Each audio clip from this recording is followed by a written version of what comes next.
Conference doctor ने English में किया था, सब परेशान थे, कहते आप लोग अंग्रेजी भी जानते हैं।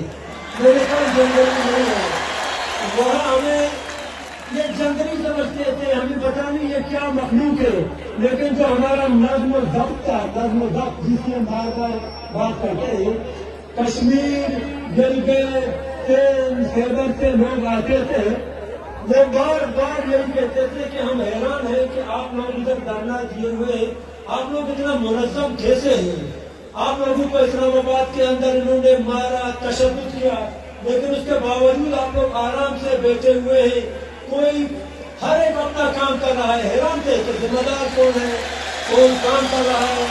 यही आपका नज़्म ज़ब्त है, यही। और इसी नज़्म ज़ब्त ने आपके दुश्मन को परेशान किया था, इसी नज़्म ज़ब्त ने। और यही नज़्म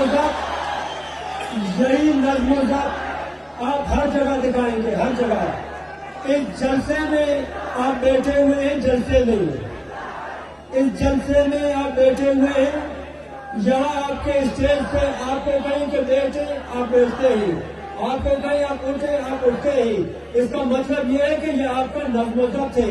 जलसे लाहौर में भी होते हैं, जलसे पंजाब में होते हैं, वहाँ जलसों के अंदर एक दूसरे के ऊपर चढ़ाई है।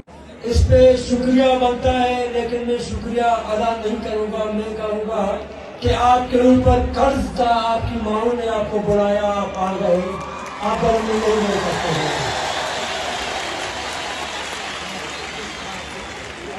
ये तहरीक आपकी माएँ बहनें चला रही हैं, और ये बात हम इस्लामाबाद में भी बार बार कहते थे कि हम लोग माओ बहनों की बहुत इज्जत करते हैं। आपने जो इस्लामाबाद में हमारी माओ बहनों के साथ किया, ये हमें याद रहेगा। और यहाँ जो वापसी पर हमारा इस्तकबाल हुआ, ये भी इस्लामाबाद के मुंह पर तमाचा था, जो बार बार कहते थे वहाँ में बारगार तार में बंद करके कहती 50 लोग गायब हैं। अगर 50 लोग गायब हैं और हम सब झूठे होते, इतने लोग आज यहाँ नहीं होते। तुमने ये जो किराए के लोग रखे हैं, मैं चैलेंज देता हूँ, इतने लोग लाए, चैलेंज देता हूँ।